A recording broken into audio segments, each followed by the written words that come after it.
নীলা লাজুক হাসি দিয়ে নির্বাণের হাত থেকে ফুল নিয়ে নেয়।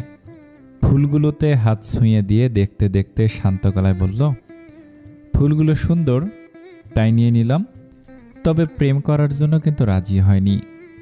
প্রেম করে সময় নষ্ট করার মতো বোকামি আমি করব না।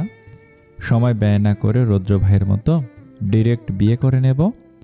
যত তাড়াতাড়ি সম্ভব তোমাকে নিজের নামে লিখে নেব। আমার অর্ধাঙ্গিনী করে নিব তোমায়। নীলার কথার সাথে সাথে নির্বাণ ফটাফট করে কথাগুলো এক নাগারে বলে দিল। নীলা ড্যাব করে নির্বাণের দিকে চেয়ে আছে। নির্বাণের কথার প্রত্যুত্তরে কিছু না বলে একটা মুচকি হাসি উপহার দিয়ে হাঁটতে লাগলো। নির্বাণ একটা তৃপ্তির হাসি দিয়ে নীলার পাশে হাঁটা শুরু করলো। দূর থেকে নীল ফোনে কথা বলতে বলতে তাদের দুজনের দিকে তাকিয়ে একটা স্বস্তির নিঃশ্বাস ফেলে। গোধূলির শেষ বিকেল। পশ্চিম আকাশের লালচে বর্ণের সূর্যের আলো ছড়িয়ে পড়ছে চারপাশে। ধীরে ধীরে অন্ধকার নেমে আসছে। আরশি আর রৌদ্র নদীর পাড়ে কাঠের পুরনো একটা বেঞ্চিতে বসে আছে। দুজনের মাঝে নীরবতা বিরাজমান। চারপাশে শুধু পাখির কিচিরমিচির শব্দ আর দমকা হাওয়া, গাছের পাতায় বাড়ি খাওয়ার সৃষ্টি ঝিরিঝিরি শব্দ। আরশি এক দৃষ্টিতে তাকিয়ে আছে নদীর দিকে, আর রৌদ্র সে মুগ্ধ হয়ে তাকিয়ে আছে তার রুদ্রাণীর দিকে। রুদ্রাণী আজ রৌদ্রর শার্টের সাথে মিলিয়ে লাল রঙের জামদানি শাড়ি পরেছে। দুহাতে মুঠো ভর্তি লাল চুড়ি, কাজলহীন চোখ আর ঠোঁটে হালকা লিপস্টিক। ঠোঁটে ছড়িয়ে রাখা উন্মুক্ত চুলগুলো বাতাসের ঝাপটা এসে উড়িয়ে দিয়ে যাচ্ছে। ব্যাস, এতেই রৌদ্রর অবাধ্য হৃদয়ে ঘায়েল হয়ে যাচ্ছে বারবার। রৌদ্র নিরাশ হয়ে একটা শ্বাস ফেলে বলল, রুদ্রাণী, তুমি কি আমাকে মেরে ফেলতে চাও? রৌদ্রর মুখে আচমকা এমন উদ্ভট কথা শুনে আরশি তৎক্ষণাৎ রৌদ্রর দিকে ফিরে তাকালো। জিজ্ঞাসুক দৃষ্টিতে সে বলল, মানে কি বলতে চাচ্ছেন? রৌদ্র একটা হতাশ নিঃশ্বাস ফেলে। শার্টের হাতা ঠিক করে বেঞ্চিতে হেলান দিয়ে আরাম করে বসল। নির্লিপ্ত দৃষ্টিতে আরশির দিকে সে বলল, আর কত আমার হৃদয়টাকে ঘায়েল করবে তুমি? বিয়ের 2 বছর হয়ে গেছে, অথচ তুমি এখনো বুড়ো হচ্ছ না কেন? তুমি এখনো বুড়ি হচ্ছ না কেন? দিন দিন আরো সুন্দর হয়ে যাচ্ছে, অদ্ভুত। আমার মনে হচ্ছে তুমি দিন দিন রাগান্বিত রুদ্রাণীর মতো জল করে আমাকে ভিতর ভিতর ঝলসে দিচ্ছ। এভাবে চলতে থাকলে আমি নির্ঘাত হৃদরোগে আক্রান্ত হয়ে মারা যাব রুদ্রাণী। রৌদ্র অসহায় কণ্ঠে কথাগুলো বলে একটা দীর্ঘশ্বাস ফেলে। আরশি রৌদ্রর দিকে ফ্যালফ্যাল করে কিছুক্ষণ তাকিয়ে থেকে মুহূর্তে লজ্জায় চোখ দুটো নামিয়ে ফেলে। শাড়ির আঁচলে হাতের মুঠোয় রেখেই দুহাত কসলাতে শুরু করে দিল। রৌদ্রর চোখ দুটো ছোট ছোট হয়ে গেল। নিখুঁতভাবে পরখ করছে তার রুদ্রাণীকে। আরশির হলদে ফর্সা গালগুলো লাল আভা ধারণ করেছে। রৌদ্র নিজের মাথায় একটা চাপড় মেরে উঠে দাঁড়ালো। বুকের বা পাশে ডান হাত দিয়ে চেপে ধরে অসহায় কণ্ঠে বলল, এই মেয়ে, কি করছো তুমি? আমার বুকে হাতুড়ি পেটাচ্ছে তোমার এই লজ্জা বরণ চেহারা। হার্টের ডক্টরই যদি হার্ট অ্যাটাক করে মারা যায়, তাহলে আমার রোগীদের চিকিৎসা কে করবে রুদ্রাণী?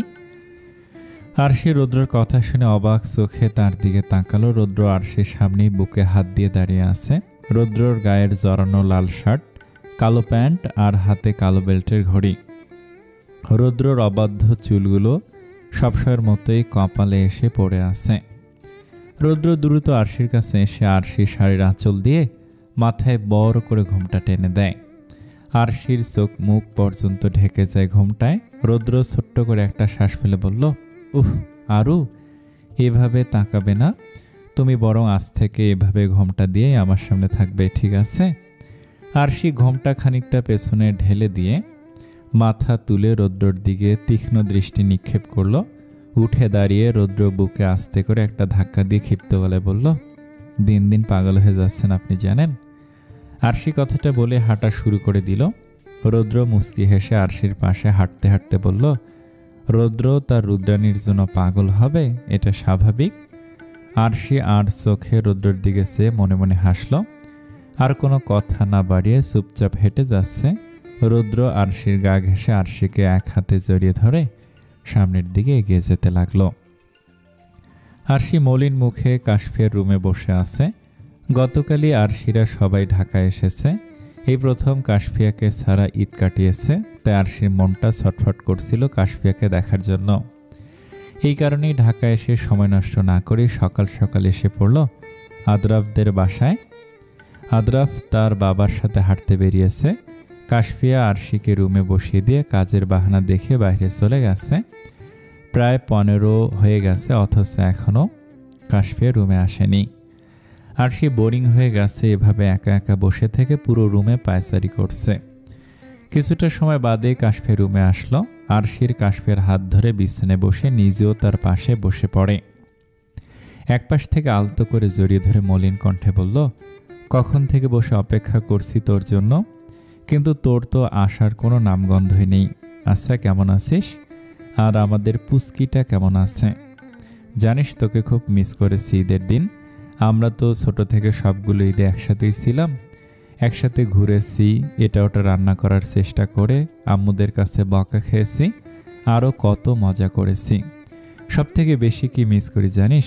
আমরা দুজন ঈদের দিন যখন আমাদের আব্বু আম্মুর কাছ থেকে জোর করে সালামি হাতিয়ে নিতাম, ওই মুহূর্তটা অনেক বেশি মিস করি কাশফি। আরশি এক নাগারে কথাগুলো বলেই বড় করে একটা শ্বাস নিল। আবারও মলিন কণ্ঠে বলল, তুই আর আদ্রাফ আমাদের সবার সাথে গেলেই পারতি কাশফি। বেশি দিন তো না, মাত্র 5 দিনেরই কথা ছিল। কাশফি আরশির কাছ থেকে উঠে দাঁড়িয়ে যায়, গম্ভীর গলায় বলল, আমি আগের মতো অবিবাহিত নিয়ে আসু, আমার স্বামী সংসার আছে, সবসময় তোর সাথে আগের মতো থাকতে পারবো না, এটাই স্বাভাবিক। এখনও সব বাদ দিয়ে বল, এখানে কেন এসেছিস? কাশফিয়ার এমন ব্যবহারে আরশির চোখে নোনা পানিগুলো চিকচিক করে উঠছে। আরশি কাশফিয়ার কাছে এসে অশ্রুসিক্ত চোখে তাকে বলল, তুই আমার সাথে এভাবে কথা বলছিস কেন কাশফি? আমি তোকে মিস করেছিলাম তাই এসেছি, এখন কি তোর সাথে একটু দেখা করতে পারবো না আমি? কাশফিয়া গম্ভীর পায়ে রুমের জানালার দিকে চলে গেল। বাহিরের দিকে দৃষ্টি দিয়ে গাম্ভীর্যতার সাথে বলল, শোন আশু, আমি তোকে আবারও বলছি, আমি এখন আর আগের মতো সবসময় ফ্রি থাকি না, আমার নানান রকমের কাজ থাকে এখন। আমি তো সংসারের কাজ বাদ দিয়ে তোর সাথে আড্ডা দিতে পারবো না, তাই না? কাশফিয়ার কথায় আরশির চোখ থেকে কয়েক ফোঁটা গরম অশ্রু জল গাল বেয়ে পড়ল। কাশফিয়া এমন ব্যবহার করবে আরশি কিছুতেই মেনে নিতে পারছে না। আরশি আর কাশফিয়া নিজেদের ফ্যামিলির সাথেও এতটা সময় কাটায়নি যতটা সময় তারা ছোট থেকে একে অপরের সাথে কাটিয়েছে। সব দুঃখ সুখের স্মৃতি তারা একে অপরের সাথে শেয়ার করেছে। একজনের কষ্টে অন্যজনের চোখ দিয়ে পানি ঝরছে, কিন্তু এভাবে তাদের মাঝে কখনো এতটা দূরত্ব সৃষ্টি হবে এটা যেন কল্পনাও করা বেমানান। আরশি পেছন থেকে কাশফিয়ার গলা জড়িয়ে ধরল, তবে কাশফিয়ার কোনো হেলদোল হলো না। সে জানতো আরশি এখন তাকে জড়িয়ে ধরবে, হয়তো কান্নাও করবে। কাশফিয়া আগের মতো স্থির দাঁড়িয়ে আছে, কঠিন দৃষ্টি নিক্ষেপ করে আছে জানালার বাইরে। আরশি নীরবে চোখের পানি ফেলছে, নিম্নস্বরে জড়ানো কণ্ঠে বলল, আমি জানি তুই কেন আমার সাথে এমন করছিস, কেন আমাকে দূরে ঠেলে দিছিস, আমি সব জানি কাশফি। কাশফিয়ার চোখের কাঠিন্য ভাব কেটে এখন শান্ত শীতল চাহনিতে রূপান্তর হয়েছে। আরশি এখনও আগের মতোই কাশফিয়ার গলা জড়িয়ে ধরে রেখেছে। কাশফিয়া আরশির হাত ধরে শান্ত গলায় জিজ্ঞেস করল, কি জানিস তুই? আরশি কাশফিয়াকে ছেড়ে দেয়, হাতের উল্টো পিঠে চোখের জল মুছে নেয়। কাশফিয়ার পাশে দাঁড়িয়ে মুচকি হেসে বলল, তোর বেবি হবে এটা দেখে আমি কষ্ট পাবো, এজন্যই তুই আমার সাথে দূরত্ব বাড়িয়ে দিচ্ছিস, তাই তো? কাশফিয়া জানালার দিক থেকে দৃষ্টি সরিয়ে আরশির দিকে অপলক তাকালো। আরশির মুচকি হাসির মাঝেও এক সমুদ্র কষ্টের ঢেউ দেখা যাচ্ছে। ভেজা চোখের পাপড়িগুলো একটা আরেকটার সাথে লেগে আছে, মুখটা কেমন যেন মলিন মলিন লাগছে। কাশফিয়া তো তাকে কষ্ট না দেওয়ার জন্য এমন করছে, তবুও কেন মেয়েটার মাঝে এত কষ্টের খোলামেলা দেখা যাচ্ছে। কাশফিয়ার কাছ থেকে কোনো প্রত্যুত্তর না পেয়ে আবার মলিন কণ্ঠে বলল, কি হলো, কথা বলছিস না যে? আমি ঠিক বলেছি তো? কাশফিয়া কিছু বলল না, অপরাধীর ন্যায় মাথা নিচু করে দাঁড়িয়ে আছে। আরশি কাশফিয়ার কাঁধে হাত রেখে শীতল কণ্ঠে বলল, আমি মা হতে পারবো না, এটা ব্যর্থতা আমি জানি, কিন্তু তোর বেবি হবে অথচ আমি তোর পাশে থাকতে পারবো না, তোর মাঝে এই ছোট্ট অস্তিত্বটাকে বেড়ে উঠতে দেখতে পারবো না, তোর বেবিকে কাছ থেকে অনুভব করতে পারবো না। এসব কিছু তো কোনো কষ্টের থেকে কম না কাশফি। তোর বেবিকে আদর করে হলেও তো নিজের ব্যর্থতাটাকে একটু ভুলে থাকতে পারবো। নিজের সন্তানকে আদর করতে না পারলেও তো তোর বেবিকে আদর করতে পাবো, ভালোবাসতে পারবো। কিন্তু তুই তো আমাকে এসব কিছু থেকেই বঞ্চিত করে দিচ্ছিস। কাশফিয়া অনুতপ্তের দৃষ্টিতে আরশির দিকে তাকালো। কাশফিয়া তো এসব কিছু ভেবে দেখেনি। আরশি কাশফিয়াকে এক পাশ থেকে কাঁধে জড়িয়ে ধরলো, মুচকি এসে বলল, কি এসব ভাবিসনি তাই তো? ভাববি কিভাবে? তুই তো সবসময় আমার কষ্টটাকেই বড় করে দেখেছিস। আমি কষ্ট পাবো এটা শুনলে তো তোর আর মাথায় কাজ করে না। কাশফিয়া কাঁদো কাঁদো মুখে বলল, আমি সত্যি এভাবে ভেবে দেখিনি। আমি ভেবেছিলাম তুই আমাকে প্রেগনেন্ট অবস্থায় দেখলে কষ্ট পাবি, তাই তোকে দূরে দূরে রেখেছি। আরশি সশব্দে হাসলো, বিছানায় পা দুলিয়ে বসে বলল, তুই আবারও আগের মতোই ভুল করলি কাশফি। তোর মনে নেই 2 বছর আগে তোকে কি বলেছিলাম? তুই আমার অনেক অনেক কাছের একজন মানুষ। তোর থেকে দূরে থাকা আমার জন্য খুব কষ্টের, বেদনাদায়ক। আমি মা হতে পারবো না এটা পরের কথা, কিন্তু বর্তমানে আমার কাছে যে মানুষগুলো আছে আমি তাদের সাথেই ভালো থাকতে চাই কাশফি। কিন্তু তোরও যদি আমাকে দূরে সরিয়ে দিস তাহলে আমি নিঃস্ব হয়ে যাব। সব কষ্ট মিলিয়ে ভেতর ভেতর একদম মরে যাব, জীবন্ত লাশ যাকে বলে। কাশফি আরশির পাশে বসে অনুনয়ের স্বরে বলল, এভাবে বলিস না আশু, প্রমিস করছি আর কখনো তোকে ইচ্ছে করে ইগনোর করব না। আরশি হাসি দিয়ে কাশফির দিকে তাকে উৎকণ্ঠিত হয়ে বলল, সত্যি তো? সত্যি, 3 সত্যি। আর তুই যখন ইচ্ছে এখানে এসে পড়িস, আমিও যে তোদের সবাইকে খুব মিস করেছি আশু। কিরে গাধি, তুই এসেছিস অথচ আমাকে বললি না কেন? আদ্রাফ রুমে এসে আরশির মাথায় চাটি মেরে কথাটা বলল। আরশি তীক্ষ্ণ দৃষ্টিতে আদ্রাফের দিকে তাকিয়ে বলল, হারামিগিরি কম কর, কিছুদিন পর বাপ হবি, কিন্তু তুই বাচ্চাদের মতো আমার সাথে লেগেই থাকিস। কাশফিয়া হাসলো আরশির কথায়। আদ্রাফ আরশির পাশে বসে ড্যামকেয়ার ভাব নিয়ে বলল, আমার বাচ্চাকেও লাগিয়ে দেব তোর পেছনে, আমি আর আমার বাচ্চা মিলে তোকে জ্বালাবো। তোর কোনো প্রবলেম? তোর প্রবলেম থাকলেও আমার কিছু যায় আসে না। আরশি ভেংসি কেটে বলল, দেখুন দুলাভাই, আপনি কিন্তু একটু বেশি বাড়াবাড়ি করছেন। আদ্রাফ আরশির চুলে টান মেরে ক্ষিপ্ত হয়ে বলল, একদম দুলাভাই বলবি না আশু, বলে দিচ্ছি। আমি তোদের আগেই বলে দিয়েছি, আমরা আগে যেমন ছিলাম তেমনই থাকবো। দুলাভাই টুলাভাই ভেবে দুলাভাই টুলাভাই ডেকে বন্ধুত্বটাকে হারিয়ে দিস না এসব সম্পর্কের মাঝে। আদ্রাফের কথায় আরশি ভুরু বাঁকিয়ে বলল, আরে আমি তো মজা করছিলাম, তুই সিরিয়াস হয়ে যাচ্ছিস কেন? এই তোরা থামতো, এখন চল নাস্তা করবি। কাশফিয়া কিছুটা বিরক্তি প্রকাশ করে কথাটা বলল। আরশি আর আদ্রাফ ঝগড়াঝাটি বাদ দিয়ে কাশফিয়ার সাথে সাথে ডাইনিংয়ে চলে গেল। আদ্রাফদের থেকে বিদায় নিয়ে আরশি বেরিয়ে পড়ল বাসায় যাওয়ার উদ্দেশ্যে। রিক্সা খুঁজতে খুঁজতে রাস্তা দিয়ে হেঁটে যাচ্ছে আরশি। হঠাৎই চোখ পড়ল পাশের মাঠে খেলা করতে থাকা কতগুলো বাচ্চার দিকে। বাচ্চা ছেলে মেয়েগুলো একটা ছোট্ট বিড়াল নিয়ে খেলছে আর খিলখিল করে হাসছে। আরশির ঠোঁটে হাসির রেখা ঝুলিয়ে মাঠের দিকে এগিয়ে যাচ্ছে। আচমকায় আরশির মাথা ঘুরে উঠল, চোখ অন্ধকার হয়ে আসছে, পুরো পৃথিবী যেন গোল গোল করে ঘুরছে। আরশি তাল সামলাতে না পেরে মাথায় হাত দিয়ে পড়ে যেতে নিলেই পাশ থেকে এক আগন্তুক এসে আরশিকে ধরে ফেলে। আরশি ছেলেটার শার্ট খামচে ধরে চোখ মুচকে বন্ধ করে রেখেছে। পুরো শরীরে অসাড় হয়ে আসছে তার, দাঁড়িয়ে থাকার শক্তিটুকু পাচ্ছে না আরশি। ছেলেটি আরশির হাত শক্ত করে ধরে আরশিকে সামলানোর চেষ্টা করছে। প্রচণ্ড অস্থির হয়েও শালীন কণ্ঠে জিজ্ঞেস করল, ম্যাম আপনি ঠিক আছেন তো? কি হয়েছে আপনার? ছেলেটি আশাহত হলো আরশি কোনো কিছু বলার আগে জ্ঞান হারিয়ে ফেলেছে। ছেলেটা আরশিকে কোনো রকম ধরে আছে। আশেপাশে তাকিয়ে তাড়াতাড়ি করে একটা রিক্সা ডাকে। আরশিকে রিক্সায় তুলে নিজেও আরশির পাশে বসে পড়ে। ছেলেটা রিক্সাওয়ালাকে পাশের কোনো হসপিটালে নিয়ে যেতে বলল। রিক্সা চলতে থাকে হাসপাতালের উদ্দেশ্যে। ছেলেটা অস্থির হয়ে আরশির দিকে তাকাচ্ছে আর বারবার গালে হালকা করে জ্ঞান ফেরানোর চেষ্টা করছে, কিন্তু কোনো লাভ হচ্ছে না, আরশির জ্ঞান ফিরছে না। প্রিয় রৌদ্র, সরি না বলেই চলে যাচ্ছি। আসলে কাশফিকে খুব মিস করছিলাম, তাই সকাল সকালে চলে যাচ্ছি ওকে দেখতে। আপনি ঘুমিয়ে আছেন তাই আর ডিস্টার্ব করতে ইচ্ছে করছে না। নাস্তা বানিয়ে রেখেছি, খেয়ে তারপর হসপিটালে যাবেন। বিশেষ দ্রষ্টব্য, আমাকে নিয়ে একদমই চিন্তা করবেন না, আপনার রুদ্রাণী নিজের খেয়াল রাখবে। তাই রুদ্রাণী চাই রৌদ্র নিশ্চিন্তে থাকুক। আর হ্যাঁ, সর্বশেষ কথা, ভালোবাসি ডক্টর রোদ, ইতি রুদ্রাণী। রৌদ্র চিঠিটা পড়ে একটা মুচকে হাসি দিল, কিন্তু আশেপাশে তাকে পরক্ষণে হাসিটা গায়েব হয়ে গেল। কেন যেন খুব চিন্তা হচ্ছে তার রুদ্রাণীকে নিয়ে, মনটা খুব ছটফট করছে তার।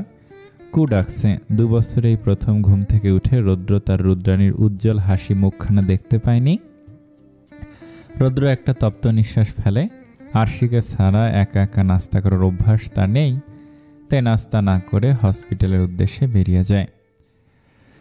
প্রায় ঘন্টাখানেক পরে আরশির জ্ঞান ফেরে। পিট করে চোখ মেলে তাকালো আরশি। নিজেকে হসপিটালে দেখে তৎক্ষণাৎ উঠে বসে পড়ে। মাথাটা এখনো ভার ভার লাগছে, মনে হচ্ছে খুব বড়সড় একটা পাথরের নিচে মাথাটা চাপা পড়েছে। আরশি মাথা চেপে ধরে বসে আছে। তখনই ছেলেটা কেবিনে আসলো। আরশিকে বসে থাকতে দেখে হাসি মুখে তার দিকে এগিয়ে গেল। আরশি রুমে কারো উপস্থিতি টের পেতেই মাথা তুলে তাকায়। বিস্ময় নিয়ে তাকিয়ে আছে অচেনা ছেলেটার দিকে।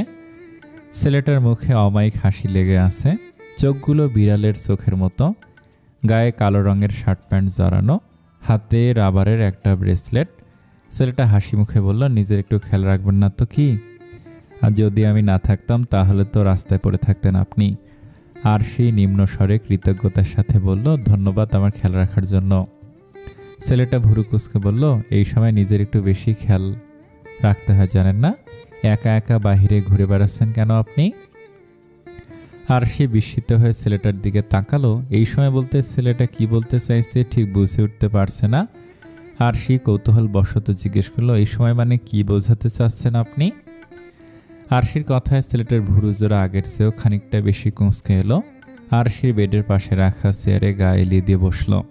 আরশির দিকে ছোট ছোট চোখ করে তাকিয়ে সন্দিহান কণ্ঠে বলল, এখন দয়া করে এটা বলবেন না যে আপনি জানেনই না আপনার বাচ্চার কথা। ছেলেটার কথায় আরশি প্রচণ্ড চমকে উঠল। খানিকটা নেড়ে চেড়ে বসে অপ্রস্তুত হয়ে বলল, কিসের বাচ্চা? কার বাচ্চা? কি বলছেন আপনি এসব?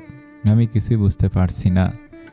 ছেলেটা তীক্ষ্ণতার সাথে আরশির দিকে কিছুক্ষণ চেয়ে থেকে ওপরের দিকে তাকিয়ে বিড়বিড় করে বলল, আল্লাহ, এখন এটা যেন শুনতে না হয় যে এই মেয়ে অবিবাহিত। ছেলেটা কথাগুলো বলে নিজের কপালে হালকা চাপড় মারল। আরশি ছোট ছোট চোখ করে ছেলেটার কর্মকাণ্ড দেখে যাচ্ছে। সহজ গলায় বলল, আমি বিবাহিত, কিন্তু আপনি বাচ্চার কথা কি বললেন? ছেলেটা সোজা হয়ে বসলো, 2 হাত হাঁটুর উপর রেখে একসাথে মিলিয়ে নিল 2 হাতের আঙুল। একটা দীর্ঘশ্বাস ফেলে বলল, আপনি প্রেগন্যান্ট, আর আমি আপনার পেটের বাচ্চার কথাই বলছি। আরশি অবিশ্বাসের দৃষ্টিতে ছেলেটার দিকে তাকালো। একটা তাচ্ছিল্যের হাসি দিয়ে বলল, ইম্পসিবল, আপনি ভুল ভাবছেন। কি বলছেন আপনি? ইম্পসিবলের কি আছে এখানে? ডক্টর নিজেই তো আপনার চেক আপ করে বলেছেন এই কথা। এটা সম্ভব না, ডক্টরের হয়তো কোথাও ভুল হয়েছে। ছেলেটা একটা তপ্ত শ্বাস ফেলে বলল, আচ্ছা ঠিক আছে, আপনি নিজেই না হয় ডক্টরের সাথে কথা বলে আসুন, চলুন আমার সাথে। ছেলেটা চেয়ার ছেড়ে উঠে দাঁড়ালো, আরশির দিকে হাত বাড়িয়ে দিল। আরশি কিছুটা ইতস্তত বোধ করলো, দুর্বলতা থাকায় ছেলেটার হাত ধরে ডক্টরের কেবিনে চলে যায়। ডক্টর একদম কনফিডেন্স নিয়েই বলেছে আরশি প্রেগন্যান্ট। তবু আরশি মানতে নারাজ, তাই আরশিকে শিওর করানোর জন্য টেস্ট করতে দিয়েছে। ইমার্জেন্সি টেস্টের রিপোর্ট দিতে বলা হয়েছে। 1.5-2 ঘন্টা লাগবে প্রেগন্যান্সি রিপোর্ট দিতে। আরশির অস্থিরতার পরিমাণ যেন সময়ের সাথে সাথে বেড়েই চলছে। নিজের মনের শান্তির জন্য পরপর 5 বার প্রেগন্যান্সি কিট নিয়ে টেস্ট করেছে। প্রতিবারই প্রেগন্যান্সি কিটে স্পষ্ট দুটো লাল দাগ ফুটে উঠেছে। তবু আরশির মন শান্ত হচ্ছে না। প্রেগন্যান্সি রিপোর্ট দেখার জন্য অস্থির হয়ে উঠেছে। রিসেপশনে পুরোটা সময় ধরে আরশি পায়চারি করে যাচ্ছে। ছেলেটা আরশির অস্থিরতা দেখে সন্ধিহান কণ্ঠে বলল, প্রেগন্যান্ট হলে তো খুশি হওয়ার কথা, কিন্তু আপনি এভাবে অস্থির হচ্ছেন কেন? আর সে অস্থিরতার সাথে বলল, কারণ আমি কখনো মা হতে পারবো না, আমি ব্যর্থ। ছেলেটা অবাক দৃষ্টিতে কিছুক্ষণ আরশির দিকে তাকিয়ে থাকে, মুখে অদ্ভুত সুন্দর এক হাসি টেনে নিয়ে বলল, আপনার ধারণা ভুল প্রমাণ হয়ে যাবে, দেখে নিয়েন। আরশি বিস্মিত হয়ে ছেলেটার দিকে তাকালো, সাথে সাথেই ছেলেটার ফোন বেজে উঠল। ছেলেটা কিছুক্ষণ ফোনে কথা বলে আরশির কাছে এসে বলল, দুঃখিত ম্যাম, আমার এখন যেতে হবে, খুব জরুরি কাজ আছে, রিপোর্ট দেখে যেতে পারছি না। যদিও আমি জানি সুখবরই আছে, যাই হোক নিজের খেয়াল রাখবেন, আর আপনার হাজব্যান্ডকে ফোন করে জানিয়ে দিন আপনি এখানে, আমি এখন আসছি, ভালো থাকবেন আর তুলতুলের খেয়াল রাখবেন। কথাগুলো বলেই ছেলেটা দ্রুত চলে গেল। আরশি এখন রিসিপশনে বসে ছেলেটার দিকে অদ্ভুত দৃষ্টিতে তাকিয়ে আছে। এতটা সময়ের মাঝে ছেলেটার পরিচয় একবারও জানা হয়নি, তবুও ছেলেটার জন্য অদ্ভুত এক অনুভূতি হচ্ছে। ছেলেটার কথাই যেন সত্যি হয়, তুলতুল নামের কোনো অস্তিত্ব যেন সত্যি থাকে আরশির মাঝে। আরশি মনে মনে কথাগুলো বলে আপনা আপনি নিজের পেটে হাত রাখল। এই মুহূর্তে কেমন অনুভূতি হওয়া উচিত আরশি জানে না, তবে আরশির প্রচণ্ড ভয় করছে।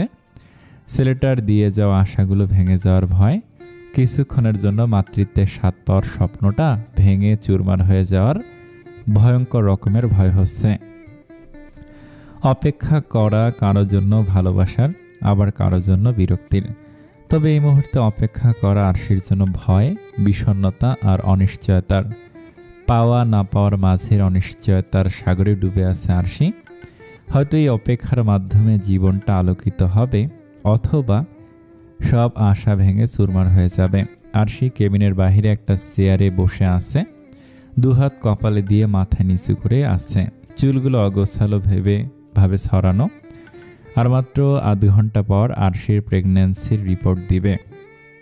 বুকে চিনচিনে ব্যথা করছে তার। রৌদ্র ফোন করেছে দুবার, কিন্তু আরশি কল রিসিভ করেনি।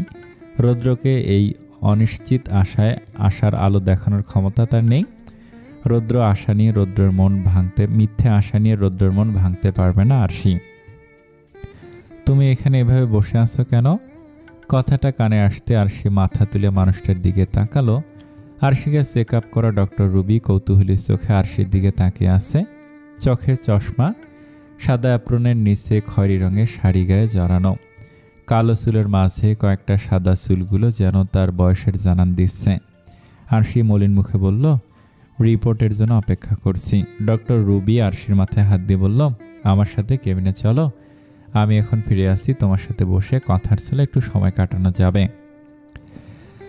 আরশি একটা মলিন হাসি দিল। ডক্টর রুবি আরশির হাত ধরে তার কেবিনে নিয়ে গেল। আরশিকে চেয়ারে বসিয়ে দিয়ে নিজেও আরশির পাশে চেয়ার টেনে বসে পড়ল। চশমাটা খুলে টেবিলের উপর রেখে শান্ত গলায় বলল, তুমি আমার মেয়ের মতো, তাই তোমাকে তুমি করে বলছি। এখন বলো তো, তুমি প্রেগন্যান্সির বিষয়টা নিয়ে এত অস্থিরতায় আছো কেন? তোমার চোখে মুখে বিষণ্ণতার রেশ দেখা যাচ্ছে। তুমি কি কোনো কারণে বাচ্চাটা চাচ্ছ না? শেষের কথা শুনে আরশির বুক স্যাঁত করে উঠল। মনে হচ্ছে সদ্য গরম তেলে পড়ে যাওয়া আরশির হৃদয়টা পুড়ে ঝলসে খাখা করছে। যা পাওয়ার জন্য আরশির এত বেকুলতা, সেটা পেয়েও হারিয়ে ফেলার চিন্তা করাও কোনো বড়সড় আঘাতের চেয়ে কম না। আরশি উত্তেজিত হয়ে দ্রুত বলল, না না, তা কেন চাইব? তাহলে তোমার মধ্যে এত ভয় কেন? কিসের এত জড়তা? আরশি কিছুটা সময় চুপ থেকে নিম্নস্বরে বলল, কারণ এটা সম্ভব না। সন্তান জন্ম দেওয়ার ক্ষমতা আমার নেই। আমার হরমোনজনিত কিছু কারণে গর্ভধারণের চান্স খুবই কম। ডক্টর রুবি ভুরু কুচকে হাসলো, সন্ধিহান কণ্ঠে বলল, তাহলে তো এটা তোমার জন্য গুড লাক। কিন্তু তুমি এখানে উদাসীন হয়ে আছো কেন? আরশি কিছুটা নেড়ে ছেড়ে বসলো, ইতস্তত করে বলল, কারণ আমি আর আমার হাজব্যান্ড দুজনের সন্তান জন্ম দিতে অক্ষম, তাই আপনার ধারণাটা আমার কাছে মিথ্যে আশ্বাস মনে হচ্ছে। যেখানে আমার হাজব্যান্ড আর আমি দুজনে অক্ষম, সেখানে আমার প্রেগন্যান্সির বিষয়টা নেহাতি একটা মিথ্যা আশার প্রদীপ। হয়তো কিছুক্ষণের মধ্যে সে প্রদীপের শিখা নিভে যাবে। হঠাৎ করে একটু মিথ্যা আশার আলো দেখে দিশেহারা হয়ে গেছি। নিজেকে সামলিয়ে রাখতে কষ্ট হচ্ছে। একটু পরে সব আশা ভেঙে চুরমার হয়ে যাবে বলে ভয় পাচ্ছি। ডক্টর রুবি গম্ভীর হয়ে গেলেন। চেয়ারে হেলান দিয়ে মনে মনে বেশ কিছুক্ষণ হিসেব নিকেশ করে বলল, তুমি কি শিওর? আরশি হ্যাঁ সূচক মাথা নাড়ালো। ডক্টর রুবি বিস্ময়ের সাথে বলল, যদি তোমার কোনো আপত্তি না থাকে তাহলে আমি তোমাদের গল্প শুনতে চাই। কিভাবে তোমাদের বিয়ে হয়েছে, দেখা হয়েছে, সব। আরশি হালকা হাসলো। বেশ কিছুটা সময় নিয়ে শুরু থেকে সবকিছু ডক্টরকে খুলে বলল। আরশির মুখে সবকিছু শোনার পর ডক্টর রুবি মুচকি হেসে বলল, আমার যতটুকু মনে হচ্ছে তোমার হাজব্যান্ড তোমাকে বিয়ে করার জন্য নিজেকে অক্ষম বলে তোমাদের সামনে তুলে ধরেছে। এখন বাকিটা তোমার রিপোর্ট দেওয়ার পরেই জানতে পারবো। আরশি আর কিছু বলল না, চুপচাপ আনমনে ভাবতে লাগলো, সত্যি কি রুদ্র মিথ্যে বলেছে তাকে? আরশি তো কখনো রুদ্রের অক্ষমতার বিষয়টাকে গুরুত্ব দেয়নি। সে তো শুধু রুদ্রকে বিশ্বাস করেছে, মন থেকে ভালোবেসেছে, কখনো তার ক্ষমতা অক্ষমতা নিয়ে চিন্তা ভাবনা করেনি। দুপুরের শেষ সময় মাথার উপরে সূর্যটা পশ্চিম আকাশে হেলে পড়েছে। সূর্যের তাপ ধীরে ধীরে শীতল হয়ে আসছে। আরশি রিক্সা থেকে নেমে গম্ভীর পায়ে বাসার দিকে এগিয়ে গেল। কিছুক্ষণ আগে রুদ্রকে মেসেজ দিয়ে বাসায় আসতে বলেছে আরশি। হয়তো এতক্ষণে রুদ্র এসেও পড়েছে। আরশি কলিং বেল টিপ দেওয়ার কয়েক সেকেন্ডের মাঝেই দরজা খুলে দিল। কোথায় ছিল এতক্ষণ? ফোন রিসিভ করছিলে না কেন? আর আমাকে বাসায় আসতে বললে কেন হুট করে? রুদ্র দরজার কাছে আসতেই অস্থিরতার সাথে একের পর এক প্রশ্ন ছুড়ে দিচ্ছে আরশির দিকে। আরশি রুদ্রের প্রশ্নগুলোর কোনো জবাব না দিয়ে পাশ কেটে ভিতরে চলে যায়। রুদ্র অবাক চোখে আরশির দিকে তাকিয়ে আছে। দরজা লাগিয়ে আরশির কাছে এসে আবারও জিজ্ঞেস করলো, কি হলো, কথা বলছো না কেন আরু? আর তোমাকে এমন দেখাচ্ছে কেন? কিছু হয়েছে তোমার? আরশি সাইড ব্যাগটা সোফায় রেখে রুদ্রের দিকে শান্ত চাহনিতে তাকালো। নির্লিপ্ততার সাথে জিজ্ঞেস করলো, আপনি কি আমাকে কোনো কিছু নিয়ে মিথ্যে বলেছেন? আমার কাছে কিছু লুকিয়েছেন? আরশির প্রশ্ন শোনার সাথে সাথে রুদ্রের মাথায় হাজারো ভয় এসে হানা দিল। মস্তিষ্কের মধ্যে শুধু একটাই প্রশ্ন ঘুরছে, আরশি কি তাহলে কোনোভাবে সত্যিটা জেনে গেছে? রুদ্র ভয় জড়ানো কণ্ঠে বলল, কি বলছো তুমি? আমি কিছুই বুঝতে পারছি না। আরশি কোনো কথা না বলে ব্যাগ থেকে রিপোর্টের কাগজ বের করে রুদ্রের হাতে দিল। রুদ্র কাগজটা খুলে আরশির প্রেগন্যান্সির রিপোর্ট দেখে স্তব্ধ হয়ে যায়। আরশি মা হতে পারবে? আরশির মা হওয়ার ইচ্ছে পূরণ হয়েছে? সত্যি কি আরশি প্রেগনেন্ট? রুদ্র বিস্ফোরিত চোখে রিপোর্টটা বারবার দেখছে, মনে মনে নিজেকেই প্রশ্ন করছে। আরশির দিকে তাকিয়ে রুদ্র ভয়ঙ্কর রকমের বিষয় নিয়ে আরশির দু কাঁধে হাত রেখে হালকা ঝাঁকি দিয়ে জিজ্ঞেস করলো, তুমি প্রেগনেন্ট আরু? আমাদের বেবি হবে সত্যি? আরশি নির্লিপ্তভাবে ছোট্ট করে উত্তর দিল, সত্যি। আরশির কথার সাথে সাথে রুদ্র আরশিকে শক্ত করে জড়িয়ে ধরল। মনে হচ্ছে এখনই আরশিকে নিজের বুকের মধ্যে ঢুকিয়ে নেবে। খুশিতে রুদ্রর চোখ দুটো চিকচিক করছে। প্রচণ্ড উত্তেজিত হয়ে রুদ্র বলতে লাগলো, আমি অনেক খুশি হয়েছি আরু। আমি জানি না বাবা হওয়ার ফিলিংস কেমন হয়, আর এই মুহূর্তে আমি এমন অনুভব করছি আমি কিছুই বুঝতে পারছি না, কিন্তু আমি অনেক খুশি। তুমি মা হবে, আমার পেটে আমাদের সন্তানের আস্তে আস্তে বড় হবে, ছোট ছোট হাত পা থাকবে। এসব ভেবেই তো আমি খুব এক্সাইটেড রুদ্রাণী। রুদ্র অগোছালোভাবে এক নাগারে কথাগুলো বলল, সাথে সাথে চোখ থেকে কয়েক ফোঁটা অশ্রু গাল গড়িয়ে আরশির কাঁধের দিকের ওড়নায় পড়ল। আরশি আগের মতো স্থির দাঁড়িয়ে আছে, তার মধ্যে কোনো প্রকার প্রতিক্রিয়া দেখা যাচ্ছে না। আরশি শান্ত গলায় বলল, আপনি আমাকে মিথ্যে কথা বলেছিলেন তাই না রুদ্র? রুদ্রের হাতের বাঁধন হালকা হয়ে আসলো। আরশির কথাগুলো দমকা ঝড়ো হাওয়ার মতো এসে রুদ্রর সকল আনন্দময় অনুভূতিগুলোকে লণ্ডভণ্ড করে দিল। বিষণ্ণতায় ছেয়ে গেল চারপাশ। রুদ্রের মুখের হাসিখানি মিলিয়ে গেল তার লুকায়িত কথার অনুতাপে। খুশিতে চিকচিক করে ওঠা মুখ ফ্যাকাশে বর্ণের ধারণ করেছে। রুদ্র আরশিকে ছেড়ে দিয়ে সোজা হয়ে দাঁড়ালো। চোখ দুটোতে অনুতাপ আর ভয়ের খেলামেলা হচ্ছে। রুদ্রকে চুপ করে থাকতে দেখে আরশির ধৈর্যের বাঁধ ভাঙল। রাগ, অভিমান আর ঘৃণায় আরশির চোখে মুখে কঠোরতা ফুটে উঠল। রাগে গর্জে উঠে হুঙ্কার দিয়ে বলল, মিথ্যা দিয়ে আমাদের সম্পর্ক শুরু করেছেন আপনি রুদ্র। 2 বছর ধরে আমাকে মিথ্যার জালে জড়িয়ে রেখেছেন, মিথ্যা দিয়ে তৈরি সম্পর্কের বাঁধনে আটকে রাখতে চেয়েছেন আমাকে। রাগে আরশির শরীর থরথর করে কাঁপছে, মুখে যেন হিংস্র বাঘিনীতে রূপান্তর হয়েছে। রুদ্র আরশিকে শান্ত করার জন্য আরশির হাত ধরে অনুনয়ের স্বরে বলল, আরু প্লিজ শান্ত হও, ঠান্ডা মাথায় একবার আমার কথা শোনো আরু প্লিজ। আরশি এক ঝটকায় রৌদ্রর হাত সরিয়ে দেয়। রৌদ্রর থেকে 2 কদম পেছনে সরিয়ে দাঁড়িয়ে ক্ষিপ্ত গলায় বলল, একদম আমাকে ছোবেন না, বলে দিচ্ছি। মিথ্যা কথা বলে আমাকে ধোকায় রেখেছেন এতদিন আপনি। কিভাবে পারলেন আপনি এসব করতে রৌদ্র? আমার বিশ্বাস নিয়ে খেলেছেন আপনি। এত বড় একটা মিথ্যা কথা বলার আগে একবারও কি আপনার বিবেকে বাঁধল না? আমি তো আপনাকে মন থেকেই ভালোবেসেছি, বিশ্বাস করেছি। আপনি একবার বলায় আপনার সব কথাই সত্যি ভেবে মেনে নিয়েছি।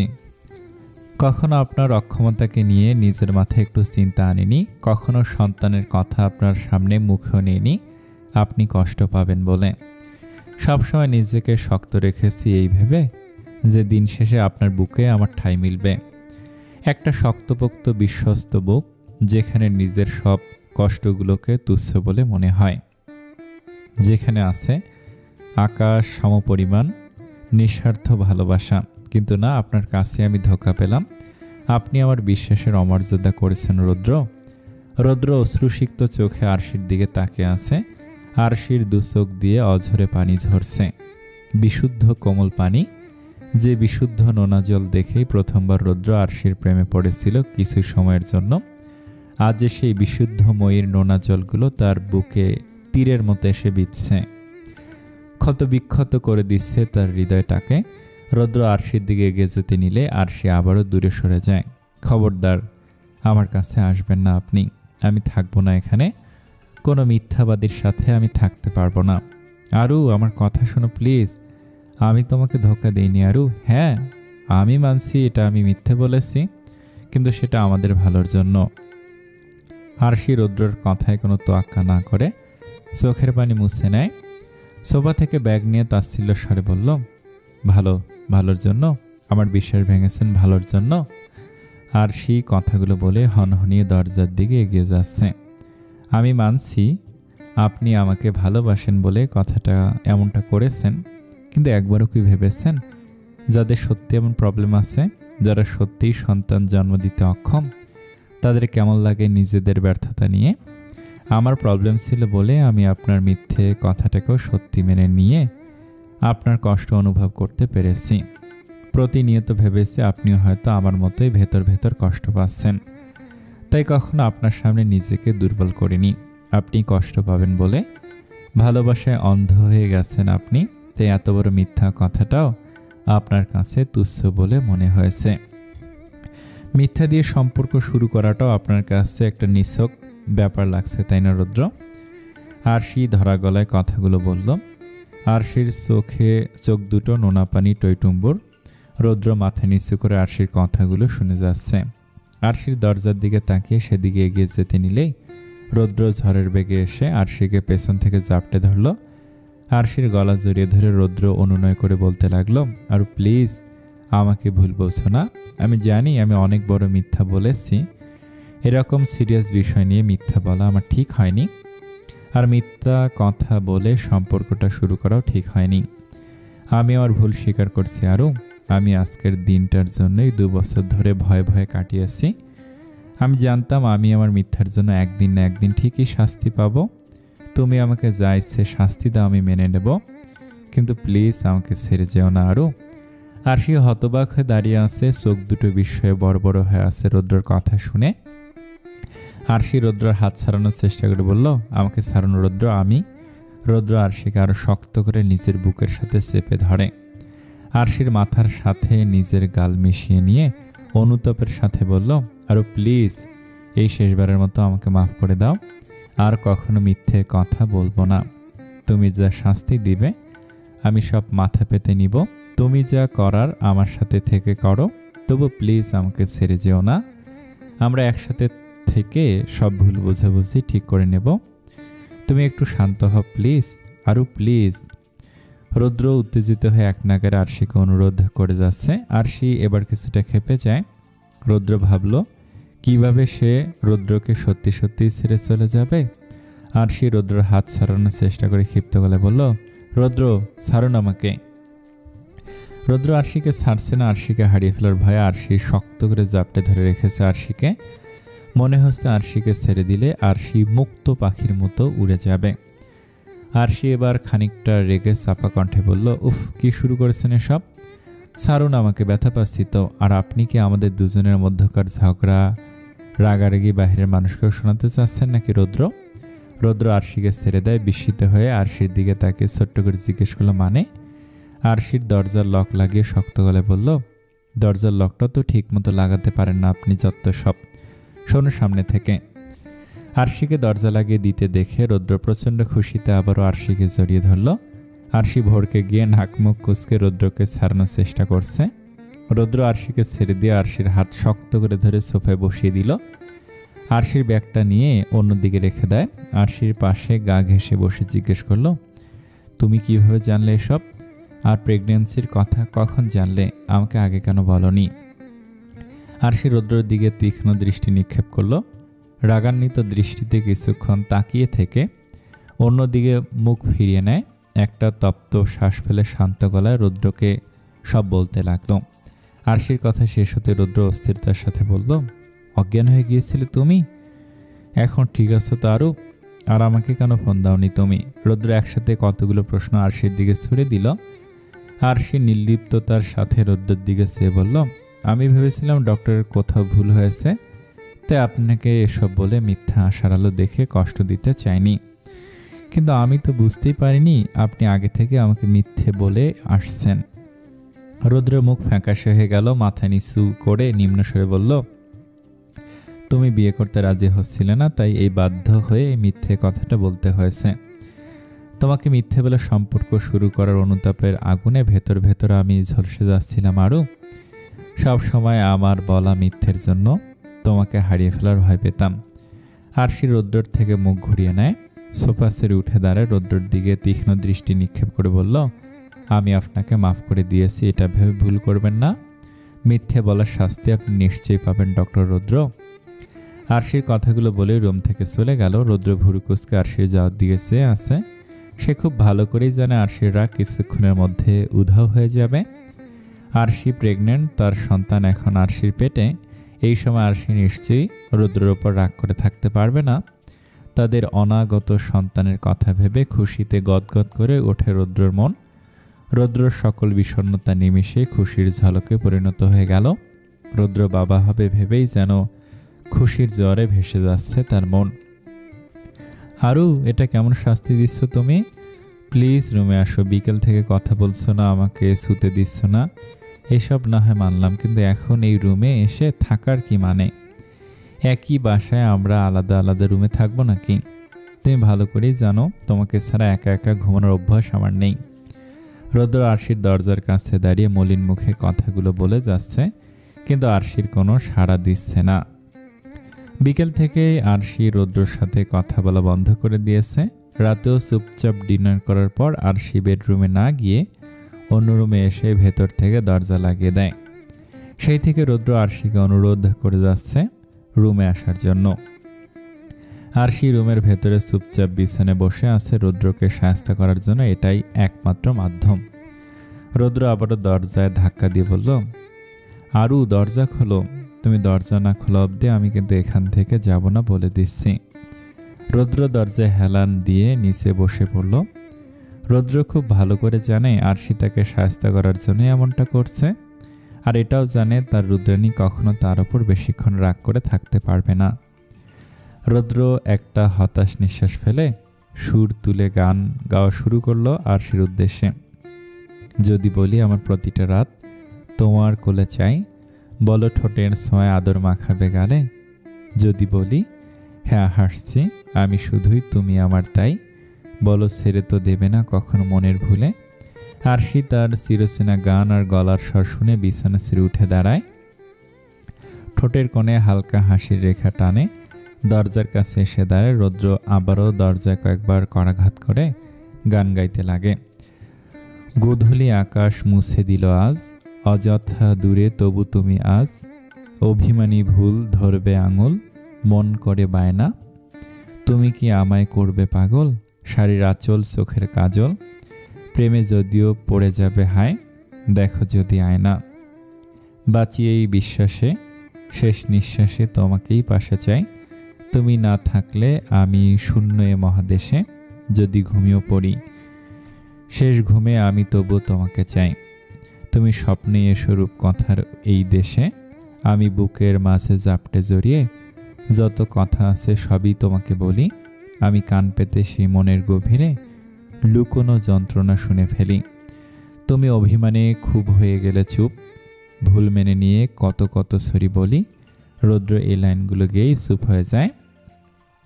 দরজায় হেলান দিয়ে হাঁটুতে দুহাত ভাঁজ করে দিয়ে বসে আছে।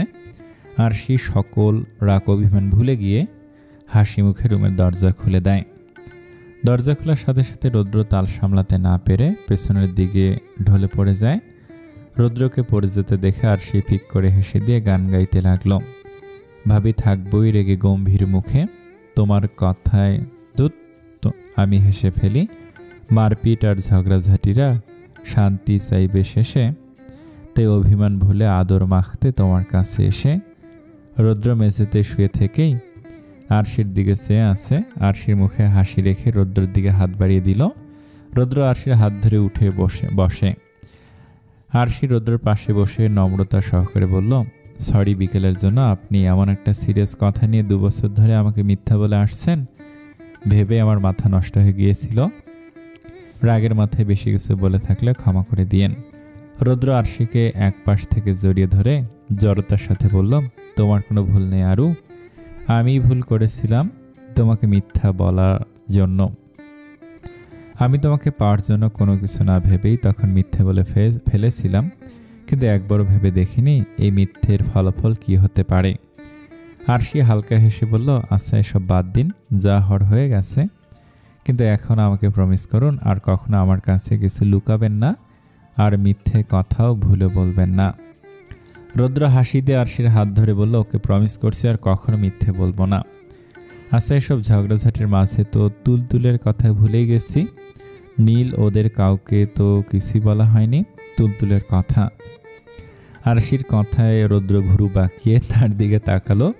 তুলতুল নামটা শুনে সন্ধিহান কণ্ঠে জিজ্ঞেস করলো, তুলতুলকে? আরশি সশব্দে হাসলো। মেঝে থেকে উঠে দাঁড়িয়ে নিজের চুলগুলোতে ঠিক করে পেটে হাত রেখে বলল, ওই ছেলেটা যাওয়ার আগে আমাদের বেবিকে তুলতুল বলে ডেকেছিল, তাই বেবির নাম এটাই রেখে দিলাম। সুন্দর না নামটা? রৌদ্র কিছুটা ভেবে আরশির মুখোমুখি হয়ে দাঁড়িয়ে বলল, সুন্দর, কিন্তু ছেলেটার পরিচয় নামনি কেন?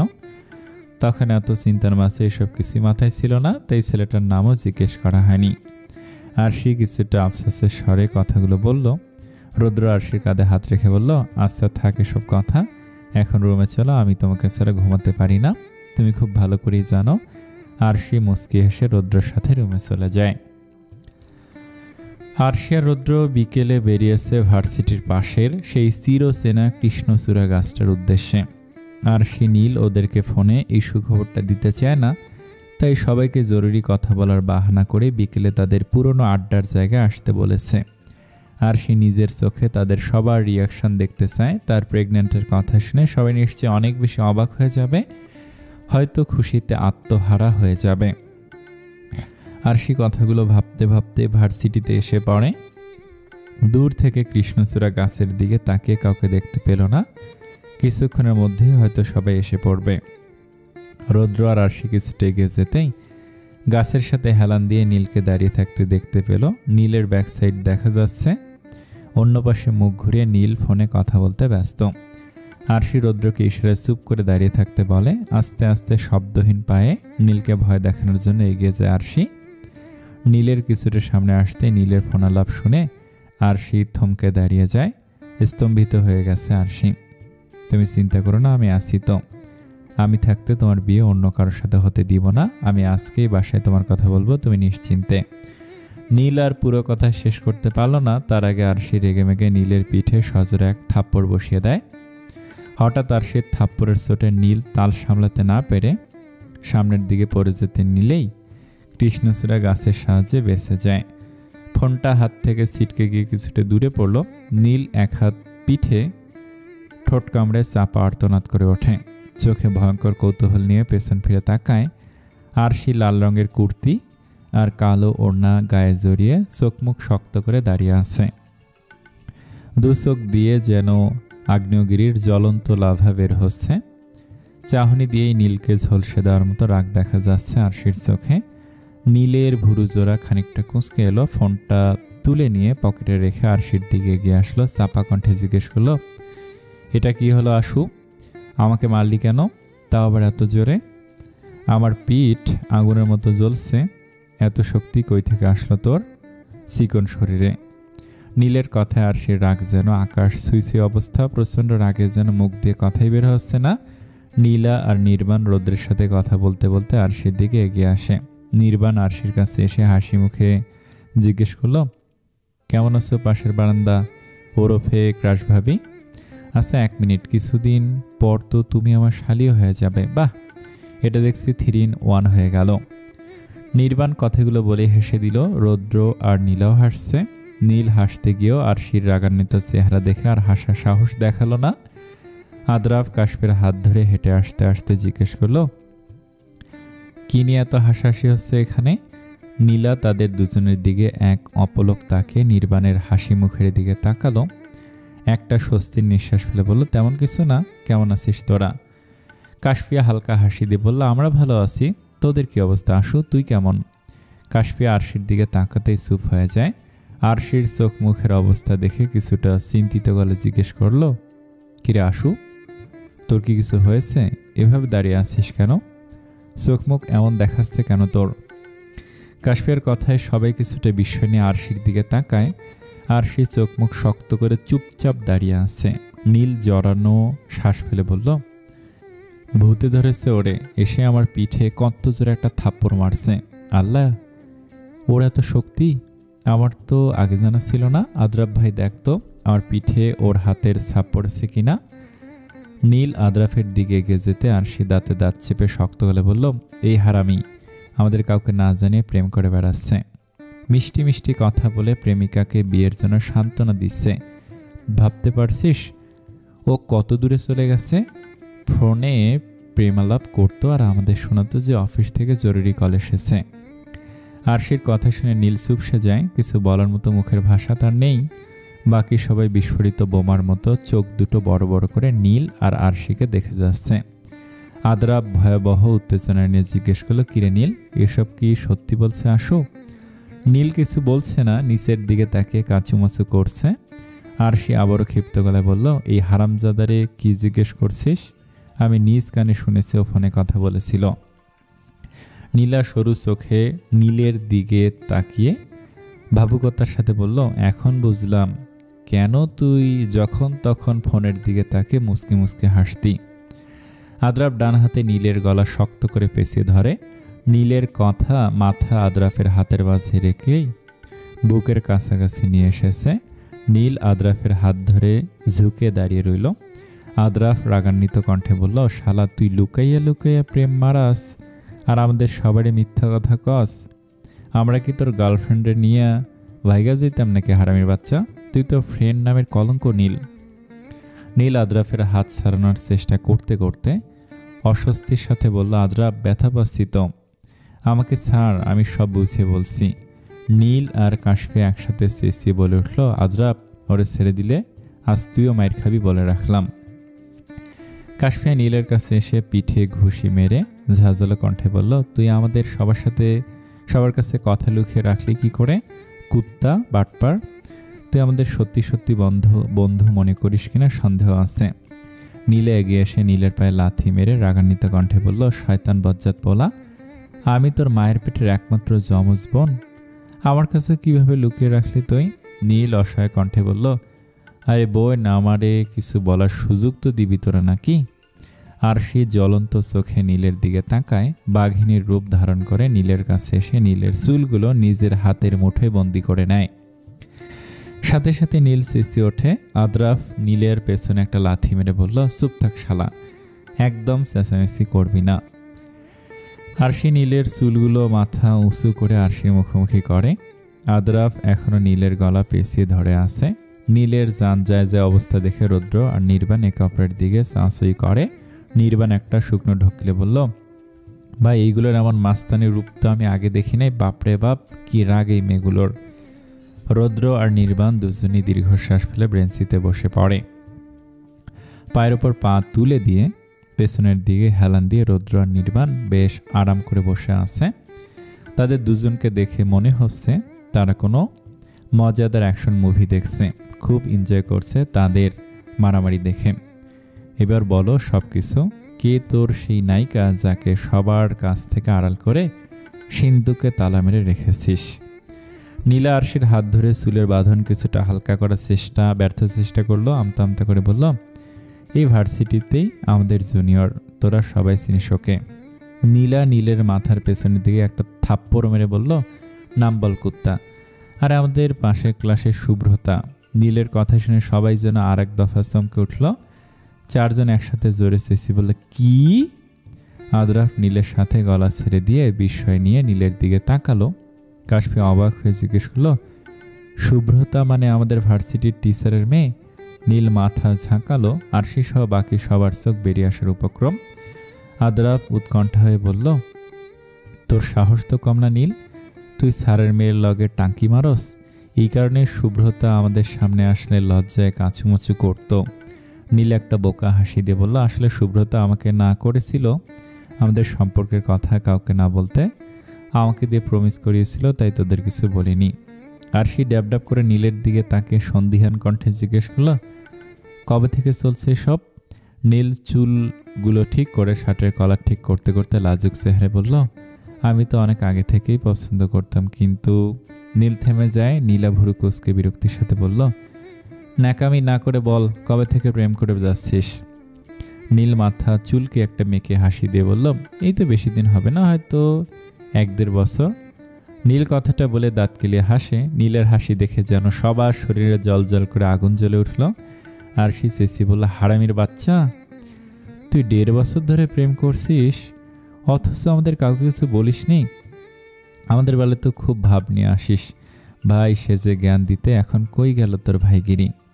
কাশফিয়া নীলের দিকে তেড়ে এসে তেজি কণ্ঠে বলল, ওরে, ইচ্ছে করছে তো এখানে পুঁতে ফেলি তোরে, ধোকাবাজ বন্ধু তুই, বাটপার পোলা। আদ্রাফ কাশফিয়ার হাত ধরে থামিয়ে দিয়ে বললাম, তুমি এখানেই দাঁড়াও, বেশি নড়াচড়া করো না, ওরে তো আমরা সবাই দেখে নেব। আদ্রাফ, নীলা আর আরশি নীলকে মারতে আসলে নীল দৌড়ে দূরে চলে যায়।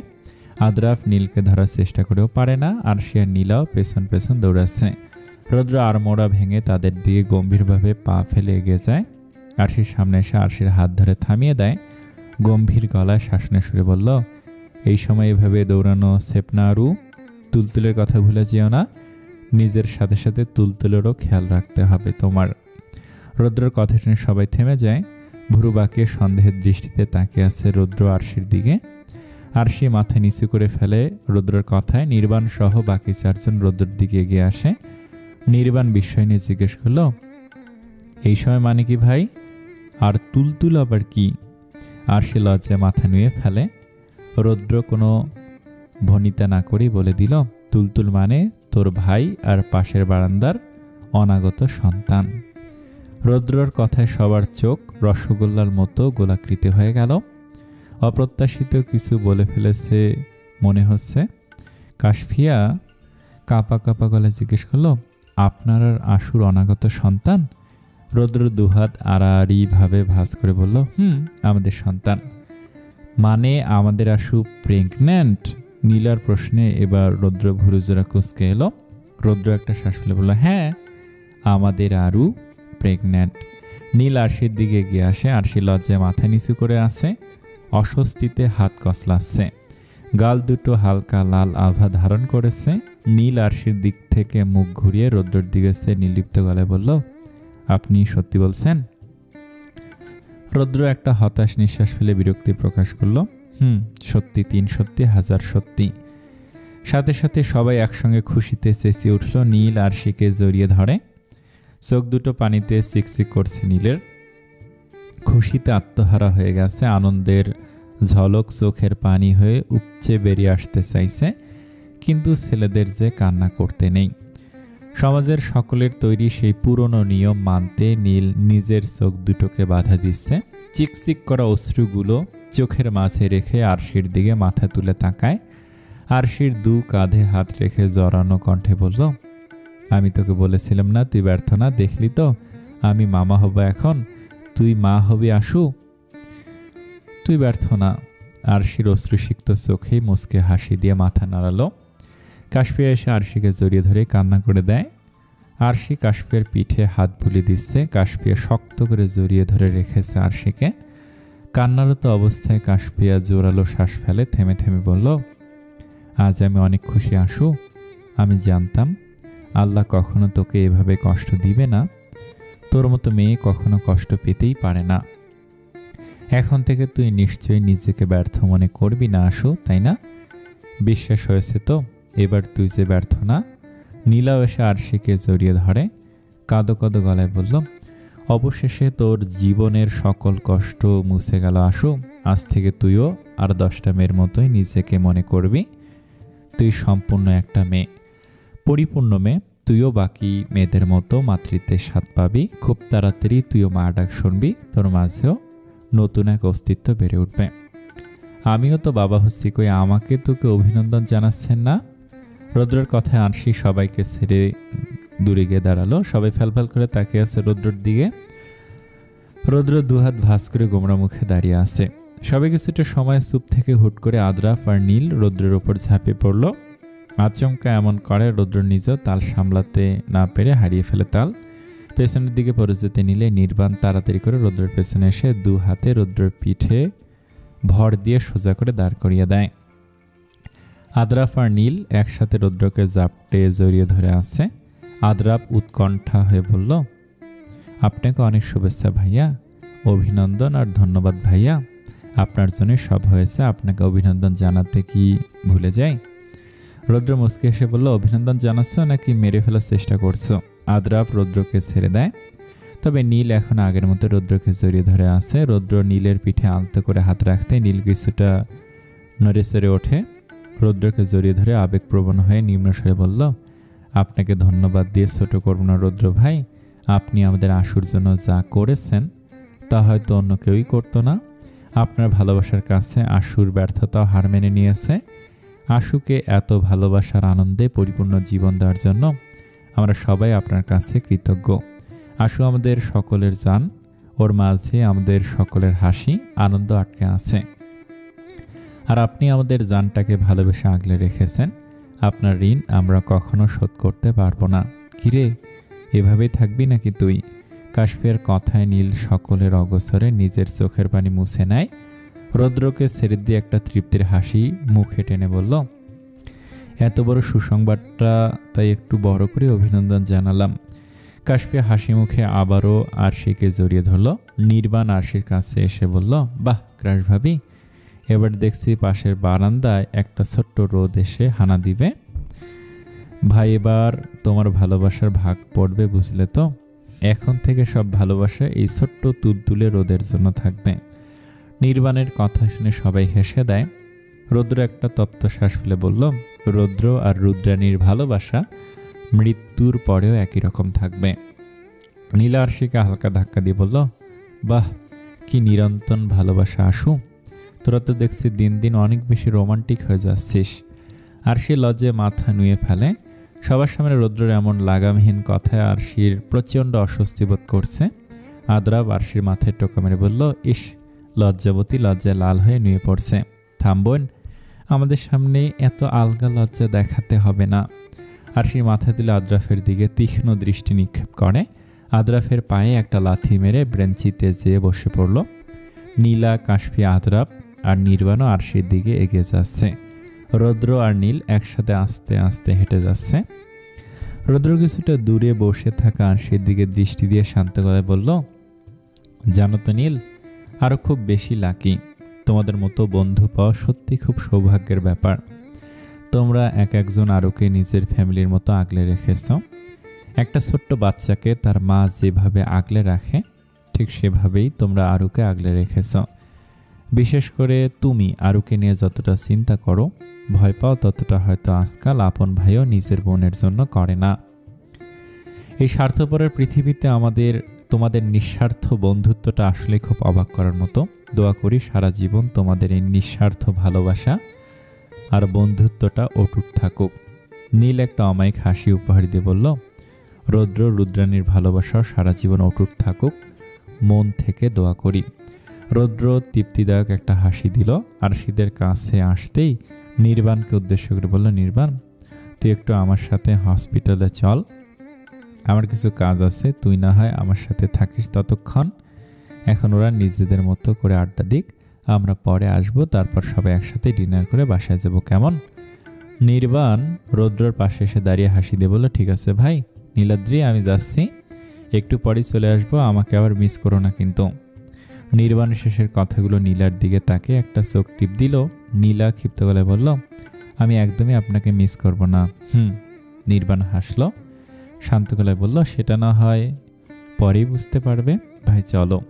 রৌদ্র আরশির কাছে এসে আরশির চুলে আলতো করে হাত বুলিয়ে দিয়ে বলল, সাবধানে থেকো আরও, নিজের আর তুলতুলের খেয়াল রেখো। আরশির চোখের ইশারায় আশ্বস্ত করতে রৌদ্র হাঁটা শুরু করলো। নির্বাণ নীলার দিকে তাকে একটা মুচকি হাসি দিয়ে রৌদ্রর সাথে চলে গেল। আরশির মুচকি হেসে রৌদ্রার যাওয়ার দিকে তাকিয়ে আছে, আর নীলা মলিন মুখে চেয়ে আছে নির্বাণের দিকে।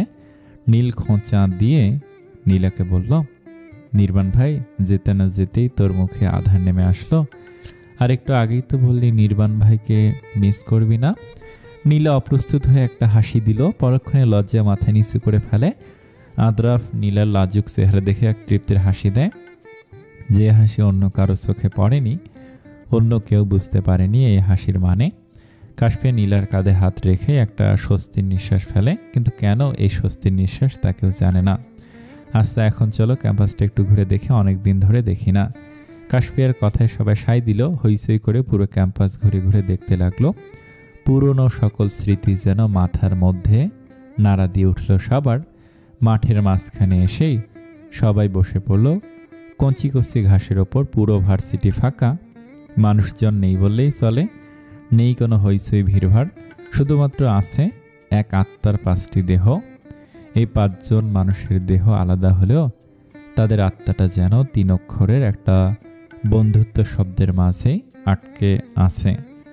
তাদের আত্মাগুলো যেন একজন আরেকজনের সঙ্গে গভীরভাবে জড়িয়ে আছে। মাঠের মাঝখানে গোল হয়ে বসে আছে আরশি, নীল, কাশফিয়া, আদ্রাফ আর নীলা। কিছুটা সময় চুপ করে বসে থাকার পর আরশি হুট করে নীলের উদ্দেশ্যে বলে উঠল, ওই হারামি, সুব্রতাকে ফোন কর, আমরা কথা বলবো ওর সাথে। নীল হুরুকুসকে আরশির দিকে তাকায়, কিছু বলার আগে আদ্রাফ নীলের পিঠে চাপড় মেরে বলল, যেভাবে তাকালি মনে হলো আমরা সুব্রতার সাথে কথা বলতে না, খেয়ে ফেলতে চাইছি। নীল আদ্রাফের দিকে তীক্ষ্ণ দৃষ্টি নিক্ষেপ করে বলল, আরে ভাই, ফোন দিব না তো, একটু ধৈর্য ধর।